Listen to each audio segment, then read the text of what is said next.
Well, just over my shoulder is Amalie Arena in downtown Tampa Bay, which is home to the NHL's Tampa Bay Lightning, and it was also home to the National Championship Media Day. As the Masters champions continue to honor Palmer, so does Augusta National Chairman Billy Payne. Yeah. And what is one of the biggest reasons you go to games? It's for the atmosphere. You'll pay big money to sit in the nosebleeds and not have as good a view because you want to be there for the atmosphere. Big might be an understatement. What's up, Tyrone Truesdale, defensive lineman for Lucy C. Laney High School. What's it like to play one more final game on your turf? Now, on the adjacent field, I would say about 50 or so yards away, we've got North Augusta softball. They're playing Wren in the Upper State semifinals. These two were looking more like teammates than competitors today. How about Hideki Matsuyama and Martin Keimer? I'd say that'd be like you and I showing up in the same shirt, suit, and tie, which I'm glad didn't happen. There's a little more excitement than usual. It's a sellout tonight, in large part because of that man, Tim Tebow. Big doubleheader between USC Aiken and Augusta University basketball tonight. Also a whiteout, so let's take a moment to appreciate this. Augusta University coach Dip Mitras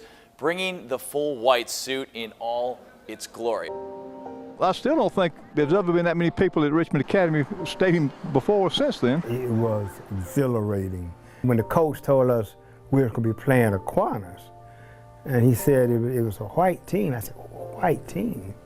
He said, yes, said, you guys have a chance to make history. September 22nd, 1967.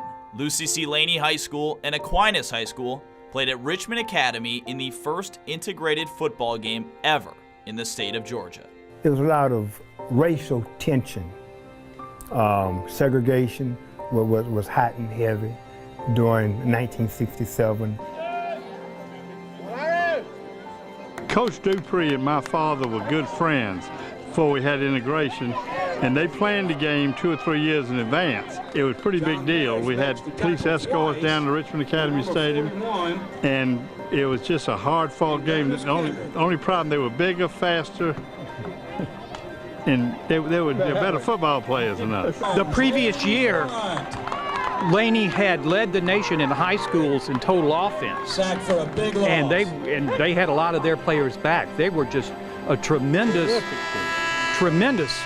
team that given the time and the situation, didn't get the credit that they truly deserved for such an outstanding football team. And on that historical night, Laney would get the best of Aquinas, winning 30-0. When that clock got to that last second, man, we were relieved. We've made history in Augusta, Georgia. You know, given it was the first all-black, all-white game, that there was a concern that there might be issues, and there absolutely were none. Even though there were racial tensions going on, when you got out there on that football field, you really didn't see white or black. All you saw was the color of that uniform. That's it. During football games, our eyes are trained to follow the ball, but the man who starts with the pigskin is often forgotten. No one grows up, you know, 4 or 5-year-olds, you see them throwing the ball in the yard, but you rarely see a guy say, oh, I'm going to be a long snapper when I grow up. Like, that's what I'm going to do. But that's exactly what Will Feud does. No one really knows who you are as a long snapper until you mess up. So, you know, it's kind of one of those things where I don't mind not getting, you know, attention and all that stuff. It may not be the rock star lifestyle of a quarterback, but Few certainly earned his way as much as anyone onto the SEC football stage. After graduating from Aquinas High School in 2012, Few joined the Ole Miss program as a preferred walk-on. I had to work hard, you know, from day one, and, you know, growing up at Aquinas, you know, we kind of understand that too, being the underdog, you know, for all 4 years I was here, and now it's different, but back when I was here, you know, you had to work for everything. Including his long snapping skills, which he didn't work on until his sophomore year at Aquinas when his older brother Sam volunteered Will's name. That's a funny story. I wasn't even thinking about long snapping until one day we were at practice and Coach Leonard said, so who can long snap here? And my brother said, oh, my brother can do it. And I was like, I've never done it in my life. You know, we'll see how this goes. It went pretty well. Now a redshirt junior, Few is the Ole Miss starting long snapper. And while much of the fan base may not know his name, it certainly did during the Texas A&M game this season. And also Speedy Noel, and here's the kick, and it's going to be taken and fumbled. It's on the ground and still loose. Pile up at the 23-yard line. Rebels say they've got it, and they do with a Will Few, the snapper, we believe is the guy that finally corralled him. You know, if you want to go to college and you want to work hard, then you can be along. Like, it just takes dedication. Like, that's all you need. You may not have dreamed of long snapping as a kid, but maybe you should have. Nathan Palm, WJBF Sports. Now, sports coverage you can count on. Justin DeLoach continues to climb the ranks of the boxing world as just a 23-year-old. In his 4 years of professional boxing, the Augusta native owns a 16-1 record with 8 knockouts. But his next challenge will be his most important yet. DeLoach faces 14-1 Christopher Pearson for the U.S. Boxing Association Super Welterweight title belt. He'll fight in Southern California next Friday for the crown as DeLoach tries to take the next step in his boxing career.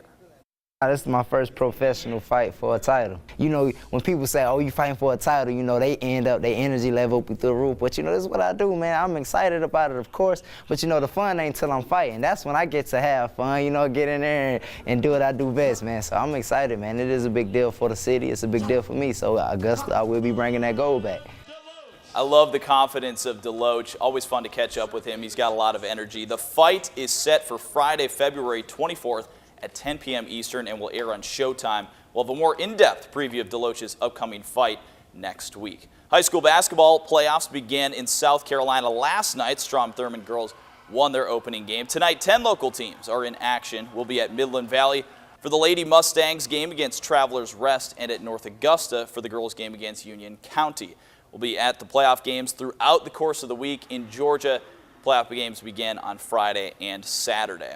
Well, 3.5 months ago, the Cubs won their first World Series since 1908. But it's a clean slate again as Braves pitchers and catchers reported to spring training today in Orlando, Florida. The rest of the team, including newly acquired second baseman Brandon Phillips of the Reds, will report on Friday. Opening day is April 3rd at the New York Mets. And the Falcons will be moving into their new stadium in the fall, but you can purchase a piece of history, a pair of seats from the Georgia Dome, for just $599 through Schneider Industries. Don't worry, that $599 includes 2 seats, stand-up brackets, and a certificate of authenticity.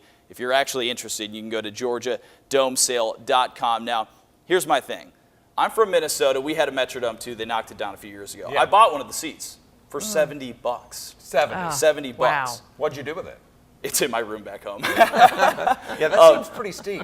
Yeah, and so that much more for an additional seat and the brackets, and the funny part is the certificate of authenticity. Right. You get that for an autograph. Yeah, it's interesting. I mean, I don't think anybody's going to think that you tried to make a fake Georgia Dome seat. So. There'll be some takers, though, for it. Interesting.